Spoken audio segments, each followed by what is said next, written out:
What do these 8 phrases reveal about Gen Z's love life? Spoiler, it's not what you think. The media painted one image, but Gen Z is pushing back against it hard. Want to know what really messed up our expectations? Stick around, and if you think you already know the truth, prove it in the quiz at the end. What you'll learn in this episode. Why Gen Z is flipping the script on hookup culture and what's really driving the change. How porn is reshaping expectations in surprising and sometimes damaging ways. The hidden link between mental health, loneliness, and a drop in intimacy. Why today's youth are rethinking sex, connection, and what really matters in relationships. Welcome to the Vocabulary Preview, the part where we help you sound smart without sounding like a textbook. Yep, we're keeping it simple, clear, and real, with phrases straight from today's deep dive about Gen Z, sex, and shifting mindsets. Let's get into it. Go against the grain. Definition: to do something different from what's expected or normal. Example: Gen Z is really going against the grain when it comes to hookup culture. Collocations: go against tradition, go against norms.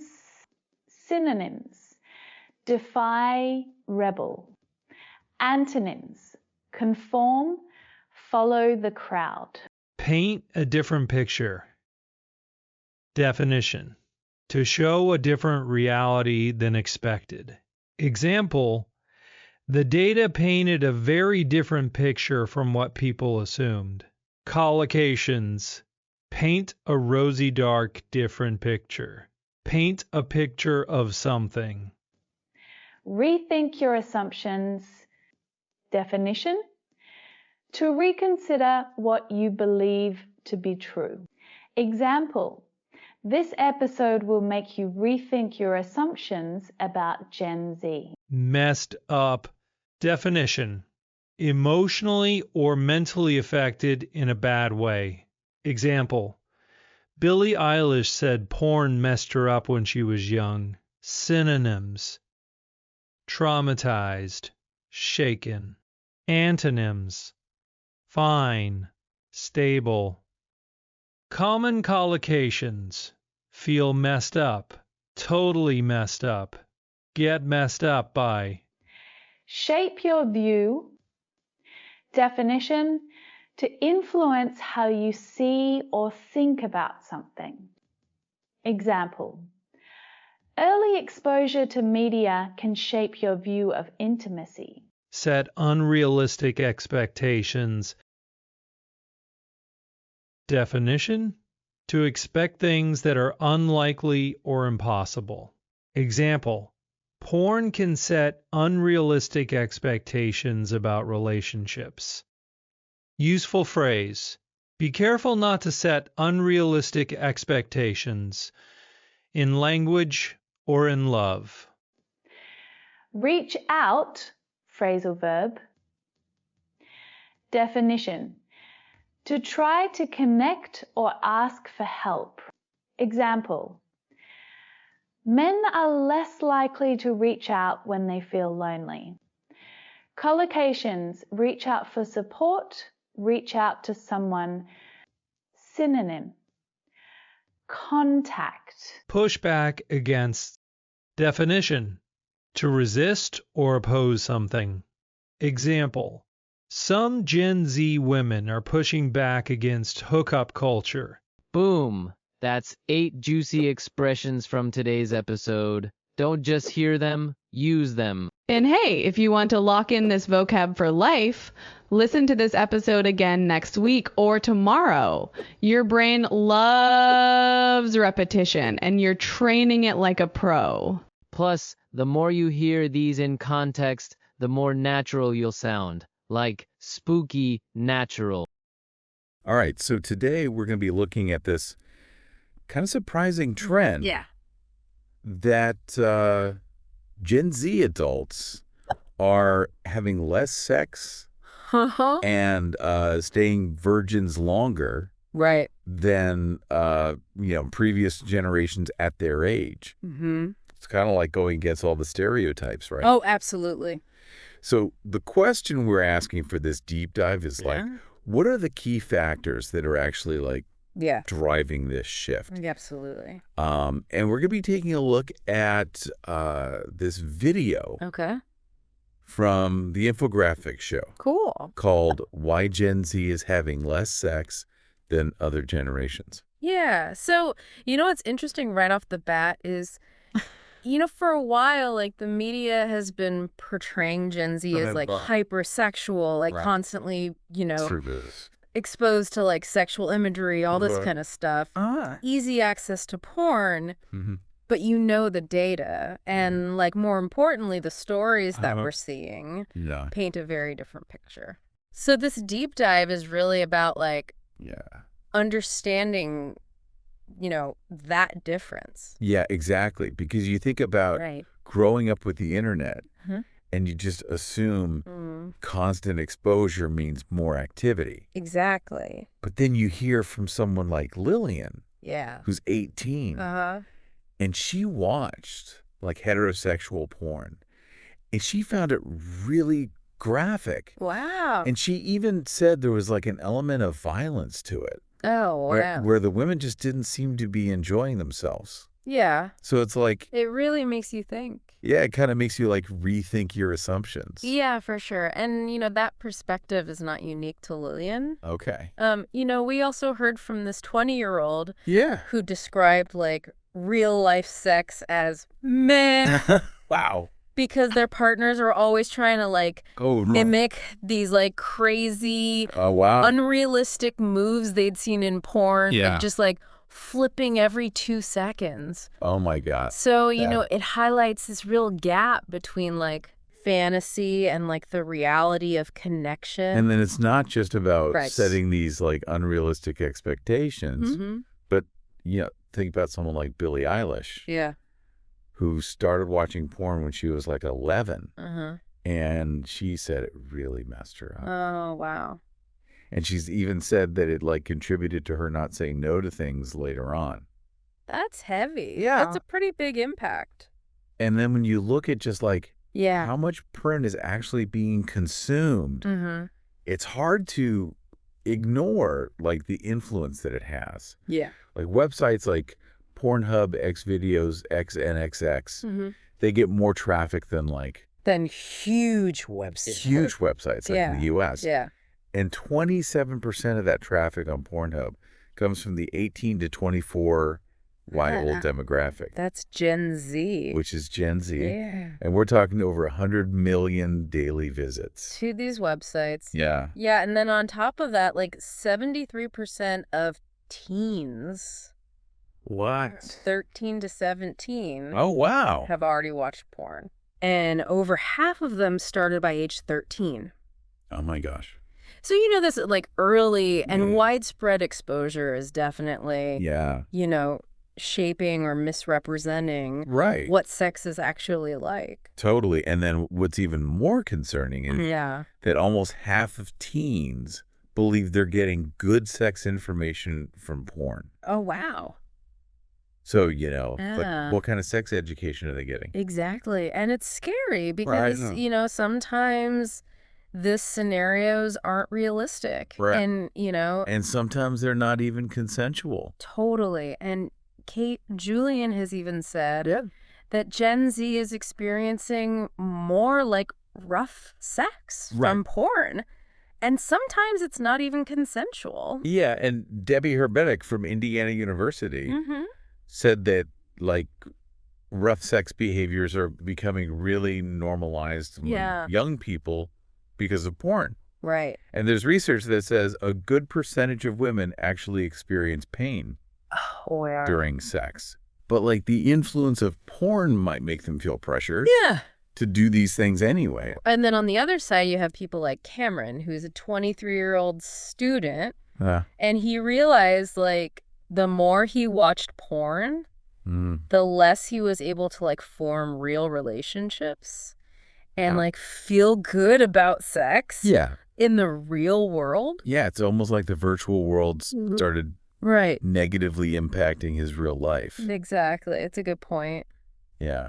And another big piece of this whole thing is mental health. Okay.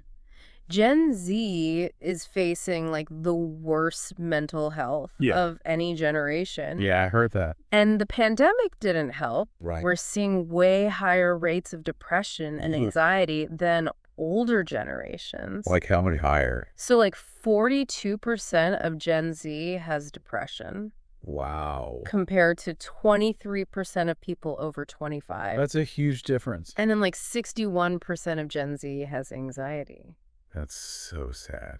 It's a lot. Yeah, it's a lot. So you have to think, how can you prioritize intimacy when you're dealing with all that? And then it can create this like bad cycle. Because mental health problems and being on antidepressants, which can lower your libido, can make you want to have less sex. Right. But then having less sex can make your mental health worse. Exactly. And it can impact your physical health. Yeah, like your immune system, sleep, how you express your emotions, your oxytocin levels. So it's like a feedback loop. Totally. Yeah, it's kind of scary. Yeah. So it's like if you're feeling bad mentally, you don't want to have sex. Yeah. But then not having sex can make you feel worse. Exactly. So it's like, how do you even... Yeah, and then on top of all that, there's this whole thing about like less connection and more loneliness. Right. Naomi Way. From NYU. She called it a crisis of connection. Yeah. Have you noticed this like in your life? What's really changed is like close friendships, especially among men. Really? So back in the 90s, 55% of men had 6 or more close friends. Oh, wow. By 2021, only 27% did. Oh, my God. And now, like, 15% of men have no close friends at all.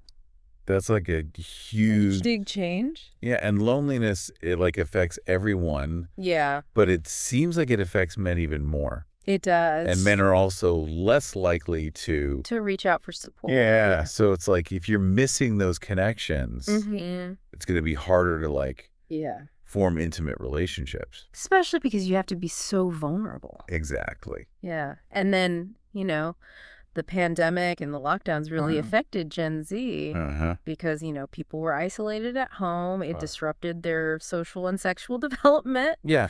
And then like people got used to being alone. Yeah. And then maybe they became like afraid to connect again, like in person. Yeah. And there was this Match.com study that said 81% of single men said sex was less important to them after the pandemic. Wow. Yeah, it's like their priorities shifted. Yeah. Yeah. And then you also have to think about like delayed adulthood. Yeah. Like helicopter parenting. Right. And high expectations from families. It puts so much pressure on young people to focus on academics. And their resume. Exactly. Yeah. And that can make dating and sex seem less important. Does that sound familiar to you? Oh, yeah, definitely. Yeah. And Gen Z is hitting these adult milestones later. Yeah. Like moving out, getting their license, starting their careers. And Jean Twenge, this psychology professor, she said that, people are living longer. Right. And going to school for longer. Yeah. And so it's like slowing down this whole development thing. Right. So if you don't feel like an adult yet, you're probably not going to like prioritize sex. Right. And then you can't forget about like the economics. Yeah, like the economy. Yeah, like it's really stressful to think about school and jobs and money. And so, sex and dating just become less of a priority. Yeah. And the data shows that lower income Gen Z adults have way less sex than their higher income peers. So money does matter. It does. And I guess if you think about it, it's like if you're living with your parents. Right. You don't have a car. Yeah. You don't have a lot of money. You're not going to have as many opportunities. Yeah. To meet people. Yeah. For sure. Yeah, it's like good luck bringing someone back to your childhood bedroom Exactly. when your parents are right there. Yeah, good point. Yeah. So it's not all doom and gloom, though. Yeah. Gen Z is also, like, more aware of different sexualities and gender identities. Yeah. Like, 20 to 25% of Gen Z identifies as LGBTQIA+. Wow. So there's definitely, like, more acceptance. Yeah, have you seen that? Oh, totally. Yeah. But it's interesting because now there are so many labels. Yeah. And identities. And that can actually be overwhelming. Especially if you're still figuring things out. Right. Yeah. So some people feel pressured Right. to choose a label Right away. right away. Yeah. And that can be stressful. Yeah, it's like there's so much more freedom. But then that freedom can feel kind of scary. Yeah, exactly. Yeah. And then you also have people who identify as asexual. Right. About 1% of Gen Z. Okay. And for them, you know, Yeah. they just don't want to have sex. Yeah. And that's totally fine. Yeah. It's just who they are. Yeah, and it's important to like acknowledge that perspective. Totally. And you know, some people in Gen Z, especially women, Yeah. they see this decrease in casual sex as a good thing. Yeah. Like you're pushing back against that whole like sex positivity thing. sex positivity thing from the 2000s. Yeah, where everyone felt pressured Yeah. to hook up all the time. Totally. So it's like they're rethinking what healthy sex is. Totally. And there was this UCLA study Yeah. that said a lot of young people actually want to see more representation of friendships Interesting. and platonic relationships in the media. So it's like Yeah. maybe this generation is starting to value different kinds of relationships more. It's not just about romance. Right. Yeah. So when you look at it all, Yeah. there's a lot of reasons why Gen Z is having less sex. It's not just one thing. Right. You've got porn. You've got mental health problems. Loneliness. You've got loneliness, delayed adulthood. Economics. Economy.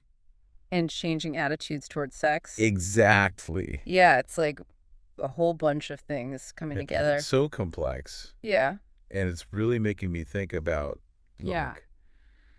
how all this online stuff Mm-hmm. is going to affect relationships in the future. Yeah. Like, it's something we should definitely keep an eye on. Absolutely. Yeah. It's fast. Yeah. It's really interesting. For sure. Yeah. Yeah. Okay, cool. Well, that's all the time we have for today. All right. Sounds good. Thanks for joining us. Yeah. Thanks for having me. Yeah. And we'll see you next time for another deep dive. Okay. See ya. Bye. Now let's test your English comprehension with a couple of quiz questions. Just choose the answer you think fits best. No pressure, this is all for fun and fluency.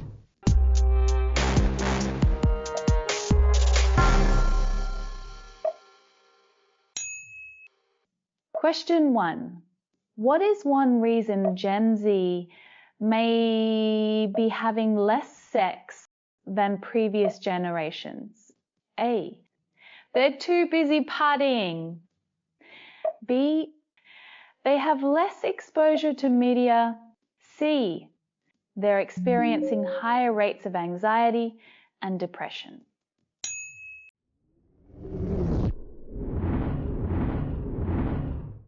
Question 2. What does Billie Eilish say about her early exposure to porn? A. It helped her understand relationships. B. It messed her up and affected her boundaries. C. She never watched it.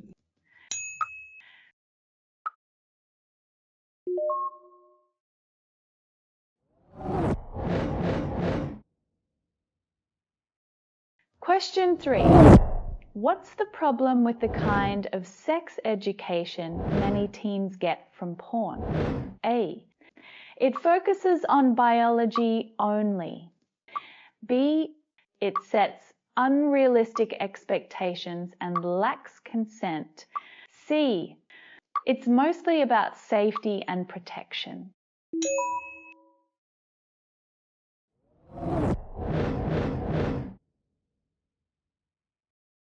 Question 4.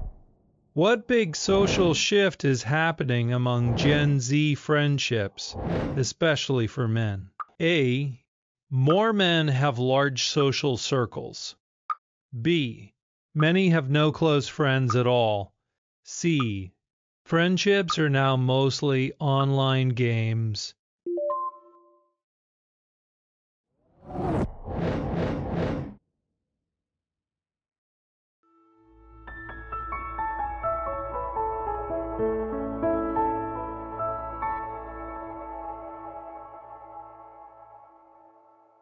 Whether you nailed it or missed a few, you're learning, and that's what counts. Listen to this quiz again in a few days to lock in your memory. Repetition is how your brain says, oh yeah, I've got this. Let's tie it all together with a story to help you remember today's words like a movie scene in your head. Picture this. I once met a girl who loved old school romance and totally went against the grain of dating apps. One day, she saw a film that painted a different picture of love. Quiet, slow, real. It made her rethink her assumptions about what connection really means. Her past relationships, kind of messed up. But that film helped shape her view of what she truly wanted. She stopped trying to set unrealistic expectations and finally reached out to someone who just made her laugh. Her friend said she was pushing back against the rules of modern love, but maybe she was just rewriting them. Kinda like how Fluent helps you learn through stories, not boring drills. Replay this part a couple more times this week and let these words settle deep in your brain like memories from your favorite movie.